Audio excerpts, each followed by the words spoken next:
Good afternoon, everybody, wherever you are. My name is Adam Claxton of Claxton Coaching, and today for Motivate Mix magazine, we are recording a session with Sam Dossa. And before we go into a little bit about Sam, just want to say I'm a life coach, a motivational speaker, and help fit people with all things mindset, motivation, and mental health. So as part of Motivate Mix, we are interviewing Sam today to discuss his story. So Sam is an inspirational male. His article was featured in the Inspirational Man edition in November. And today I welcome Sam here. So hello, Sam, how are you? I'm doing great. Thank you for inviting me, Adam. Looking forward to having a conversation. Good. Thank you for being here. So do you want to do a little bit of an introduction about why we're here? Yes, sure. So my name is Sam Dossa. I am based in Birmingham, UK. And I'm a proud father of 3 beautiful girls. And also I have 2 stepdaughters, which means I'm surrounded by women. I got 6 women in my life, but have a dog. So it's a male companionship with me.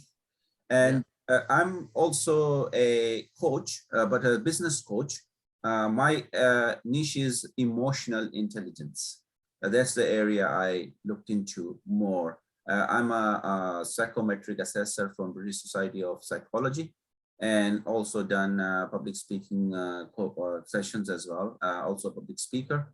Hopefully going to be a co-author soon with Motivate. Same. A great incentives to be part of. So that's the in a nutshell. This is me. Okay.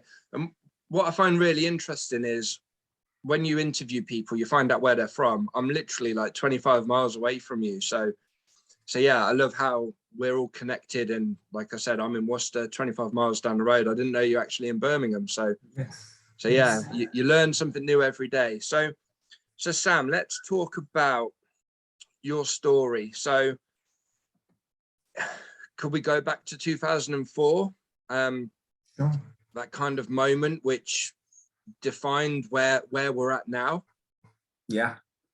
So 2004 was quite a significant year, I would say, because that year was had a good news and the bad news I had.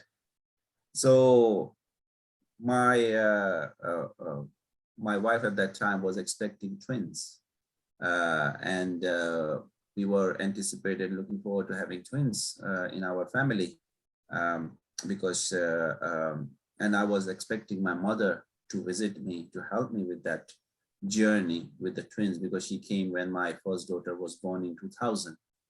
But the sad news began 2 weeks prior to my twins arrived, that my mom did a suicide back in Pakistan, Karachi, which completely blew us all us from our life, that this sort of significant moment did not happen we did not encounter, or we did not envisage a sort of thing that is going to happen in our family, but it happened. And as what you call it, to diversify or to divert your attention, I could not bear that pain in myself to stuck into. So I focus all my energy on my arriving twins. And then the journey begins in regards to twins arrived.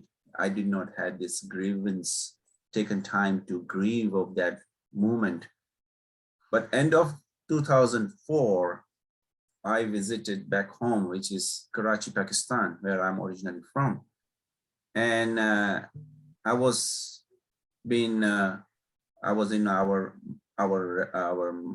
house in Pakistan, and I was in the same room where my mom did a suicide, and it was very painful. I did not realize it, because at that time they have done all the cleaning and everything was back to the normal state. But as a person, and I was not confused I was still grieving, but I could not understand the process of grieving at that time. not realizing that how deep and painful was that for me living abroad, but for my brothers who were living together with my mom. Yeah. Not a simple suicide where people will hang themselves or cut their wrist or take some overdose or something like that. And my mom actually did significantly more dangerous thing. She burned herself. Okay.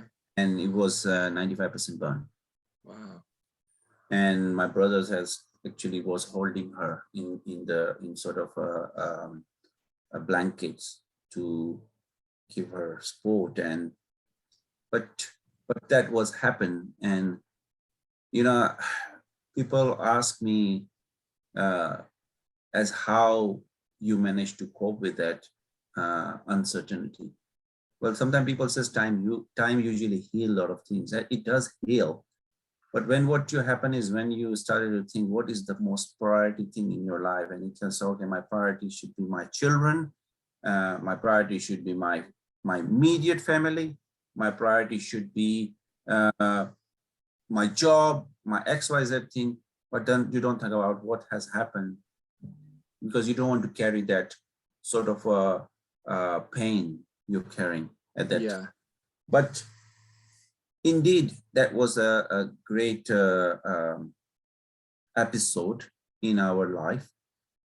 And I could not cope with it. So I just dive into my children. And I was just looking at it, what's more important for me. Yeah. And those things just come back in your life because you have not grieved, you have not gone through properly. And my journey had a turning point in life, which was that I was finding it difficult in my relationship, in a couple of other things. And I end up become depressed. And I was being given a set of depression was being identified when I spoke to my GP. And the first thing my GP said, oh, you better go on Prozac. That's the standard. And also I was being told to go for counseling, which I did. I went for counseling. But I did not take any pills. I did not go for Prozac because I already met somebody in the office who was on Prozac. Yeah. He became a zombie having Prozac taken. So I decided not to go for that. And that was my calling, that what you going to do about it. So I decided on that sort of time that rather me going through this journey of uncertainty, well, how can I come out from that uncertainty? So I started working on myself. What you call it, it's difficult because you are in there and you don't know how to maneuver yourself. But there is always a light, which only those people can see if they are ready to see it. Absolutely.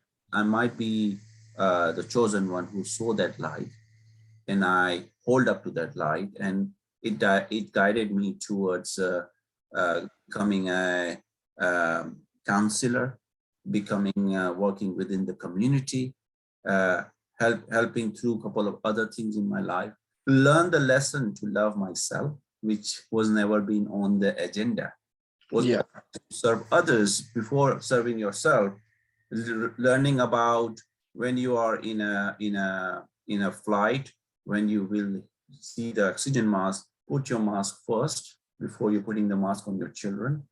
Those sort of things never occurred to you because you always think, no, I should help somebody. Yeah.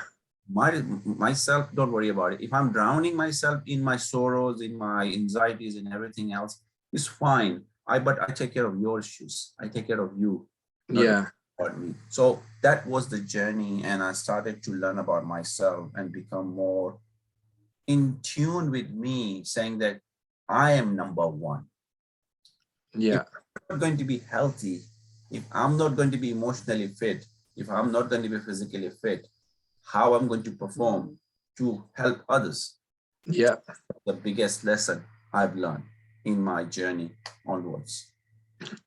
There's so much there which I can relate to, especially when you said you're the chosen one, or you feel like, but I feel like the chosen one also. And that's because the same sort of thing happened when I hit rock bottom. I didn't know where there was a way out, but like you said, you find a way out, or you try and work things out to then go, right, how do I put my next foot forward? And then you start moving forward in that direction. And like you said, you awakened, you knew that things had to change, you became aware of who you were. And there's so much there where you understood that actually stop living by the opinions of what other people think I should be doing. And this is what society thinks you're doing. Like you said, grief is, there's so much to grief that we don't see. And that emotional pain, I was actually talking last week about it, but the emotional pain, you don't see it. I don't see your emotional pain. Physical pain, you can see that I've got a plaster that's covering something up. But mentally, emotionally, spiritually, you don't see what somebody else is going through. So that process, like you said, your surface, your agenda was to make sure your daughters are okay, to make sure you're still bringing in an income, to make sure that you're still being a dad, to make sure that you're still being a husband. And you lose track of who Sam is, or where's Sam gone. So absolutely. So yeah. The thing is, Adam, is that we are all being conditioned to a lot of things. He's conditioned to certain things, and the society conditions us to other things. Our parent condition us, then society condition us, and we live in the society where we are conditioned to a lot of things. If I don't do this, people are going to look at me and says, "Oh, he's a weak person." If I don't do this, my family is not going to take care of me. My family think, "Oh, what sort of things he's doing? Yeah. Why he's a black sheep in the herd?" Yeah. Correct. So you define answers. What should I do? Am I living my life, or I'm living somebody else's life? Yeah, through the eyes of somebody else. Yeah. So you never being happy within yourself. You always been saying, I'm trying to do as much as I can, but I am the one who's getting thinner and thinner and thinner, and not realizing that this thing is nothing besides supporting others, which I'm doing it, because that's how in every scripture it says you need to help others. Yeah, you do help others. First, help yourself to help others. Otherwise, otherwise, how are you going to help others if you're not helping yourself? Yeah. People don't. When you say to a man, "Do you love yourself?" So what the heck? What are you talking about? We men don't do those sort of things. No. We love others. We don't love ourselves, and that's where the biggest issue lies within men, because we have been conditioned like that. If you remember your childhood, and if you have siblings, we were 5 brothers. It's a different story, because my mother was the only woman in the house, and I got the same blessing. I'm the only man in the house. Yeah. If I fell down, I was being told, "Get up. You are a boy. Don't cry like a girl, like a sissy." Correct? Yeah. Yes, every culture has exactly the same thing. Every culture has the same thing. But if the girl fell down, she was being cuddled, she was being supported, Protected. And that's what is being conditioned ourselves. Yeah. We all are being conditioned to that level where you think before you speak whether it's the right thing in the society. In the workplace, you have to think about it. If I'm going to support that person, how that is going to look like. Yeah.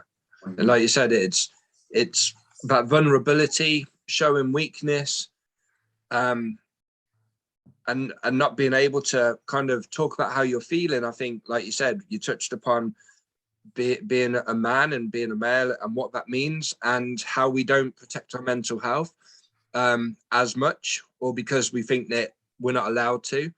The self-love, the self-care, I often speak, it's not selfish, it's self-fulfilling, because then, like you said, when you talk about serving others, you can't serve anybody if you can't get up and perform and serve for yourself. So it's that gift of giving is when you're coming from a place where you're operating as your authentic self. And I feel that, like your story, you were able to turn that negative, sad situation into something positive, and you went through that to then realize. So yeah, it's amazing what you're giving back, And I know that that brings you a lot of gratitude. It gives you a lot of pleasure and satisfaction. And like you said, this day and age, I mean, we didn't have social media when we were younger. The power of social media and the damage of social media, like you said, because we look at what people have got, we look at what we haven't got, then we think we're less of ourselves.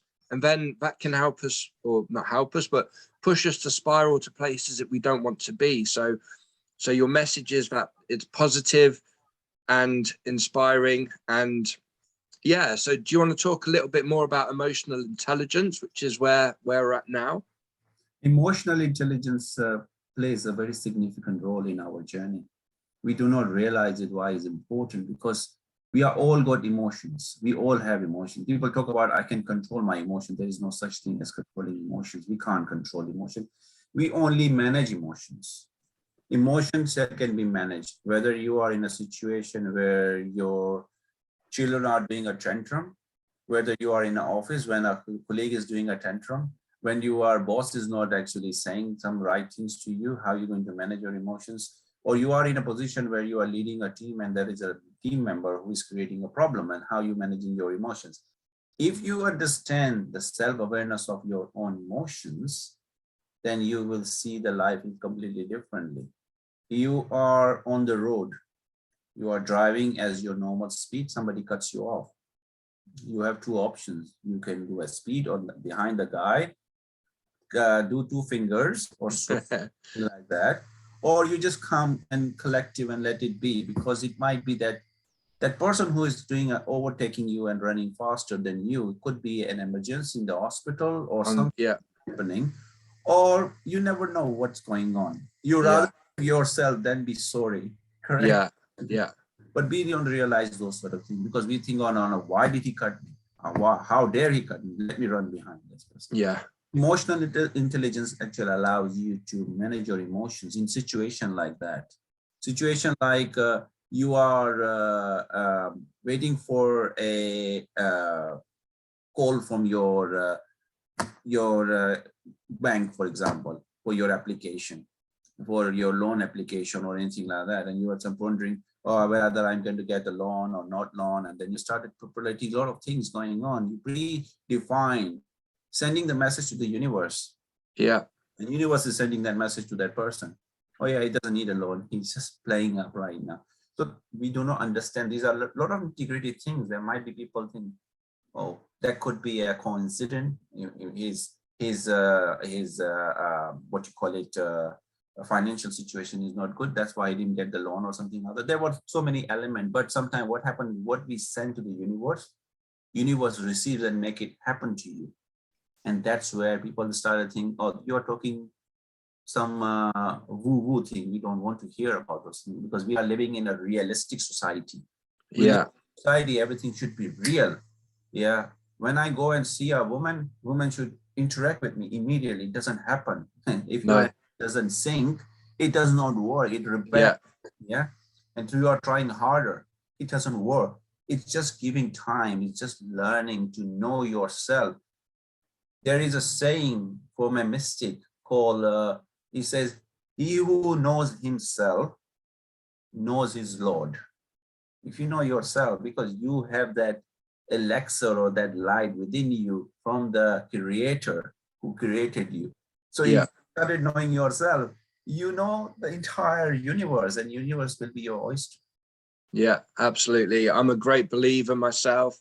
I love law of attraction. I love manifestation, synchronicity. And like you said, synchronicity, when you talk about the woo-woo, where I believe that there are signs and signals showing you, pointing you in a direction that what you're ordering, what you're asking for is on its way to you. So what happens with, or what advice would you give for somebody who's going, right, I need to think about how my emotions are, or the situations that led to me feeling that emotion? What would you recommend someone do? Would that be like meditation? Would it be like mindfulness or yoga, or what practices would definitely help someone? You know what happened is, one has to start thinking about setting his priorities. What are the priorities? Who is the number one in their life? Who is number one? Is it you yourself number one, or is somebody else's number? Who you hand over your leash to? If you're handing over your leash to somebody else, they're going to play you like a doll, like a puppet. As Warren Buffett said, whose plan you are following? Is it your plan or is somebody else's plan? It's simple as that. Have a plan. Know who you are. Understand you are number one. You start to think about your health is more important than somebody else. But before you are healthy, then you're going to support others. Yeah, as you mentioned, mindfulness is important. Going into the park and walk is important. Having some time to yourself is important. I said to a lot of people, how much time do you spend doing mindfulness? And people says, no time for mindfulness. And you know how many seconds in a day? There are about 280,000 seconds in a day. You don't have 10 minutes. So people have time for other things, but they don't have time for themselves. They're time doing rubbish things, but they don't have time for themselves. Because when you sit down and calm down your mind starts saying to you, you have to do this, you have to do this, you have to just shut down those things and you start calm down again. And you say, oh, you have to do this, you have to calm down. The practice begins with a 5 to 10 minutes to start with, then it increases every day. And that's the cycle. One has to start building those things. Absolutely. Yourself. And I think for that to happen, where people say, I don't have time, everybody has 24 hours in the same day. Yes. And I know you've heard that before, but it's about going and replacing the negative habits or the things that you do where you go, right, actually, how much social media time do I look where I'm not actually doing anything? I'm just scrolling at the lives of others. Okay, I'm doing 40 minutes of that a day. Well, stop that in the evening and put that into yourself through meditation, through mindfulness, through reading. Go in, replace like negative habits with positive ones. And that's one way that you get to finding out who you are a little bit quicker. I talk to people about being creative, because we can overthink things. We can sit down and think, but actually just sit down, relax, and let it come to you. I mean, they're very similar, but there's such a massive difference there. Yeah, that's very important. But again, as you mentioned earlier, as people are very busy with their life, I want things to happen yesterday. I can't wait till tomorrow. When you go to a church or mosque or temple or synagogues and everywhere you go and say to your prayers, God, help me this, help me that, and your prayers are not being fulfilled very quickly, you feel, what's happening? Why my prayers are not fulfilled? Because the time is not right for that. We should be fulfilled. But we are very uncertain in our life. We say, oh, no, things has to happen very quickly. Yeah. Happening. Why is not? So what you decide to do is, waiting for those sort of things, you start jumping on somewhere else. You'll say, go to somebody else, ask them to do that. Similar things going to happen, but when the right time is right, when the things are going to be right for you, then it's going to happen to you. Otherwise, it's going to happen to you. How many cases you have seen that people have said, oh, we don't have children, and people have been told, oh, go to this doctor, go to that doctor, and they are praying and then praying, and until after 10 years, they don't have any children. Suddenly, after a year, they got a child. Now, situation like that is, God is the universal light, I would say. I will not say God. I would say universal is trying to say, give you signs that the child, the person, or the thing which you are asking for is not good for you. That's why you're not receiving those things. But we are banging on the door, have that. And then what is going to happen? Universe will say, okay, you asked for it. There you go, take it. Yeah. But the consequences is yours, which we don't realize. Is we receive those things and we say, oh, the child have a Down syndrome, or child have some sort of issues, okay? Or I wasn't happy with this now, I don't want it. It doesn't work like that. When you ask for it, you get it. You can't I want to return it back. It doesn't. There is no Amazon service with the universe. No, like you said, you've got to be very careful for what you wish for, but you've also got to be careful for what you don't wish for, because we are like magnets. and we Oh, over yes. time it does attract. So yeah, thank you so much for your stories. So a man of knowledge. So if anybody were to want to get in touch with you, how do we reach out? So people can find me on social media. My handle is very simple, is Coach Sam UK. All my social media handles connect with that. So anybody wants to connect with me on LinkedIn, anybody wants to connect with me on Facebook, that's my handle. So all my social media is there. Amazing. Sam, thank you so much for your time today. Before we go, I'd like you to finish with a sentence to inspire others. So if someone's struggling right now and needs that little bit of guidance, what would you be saying? I would be saying that don't despair yourself. You are being supported and protected by the universal light. Just believing in yourself. Amazing. Thank you so much, Sam, for taking part today as part of Motivate Mix, the podcast, the sister to Motivate magazine. We look forward to seeing more of your articles, your book in process, and yeah, everybody give Sam a follow. So thank you for your time and take care. Thank you, Adam. Thank you very much for inviting me. Take care. Thank you. Bye-bye.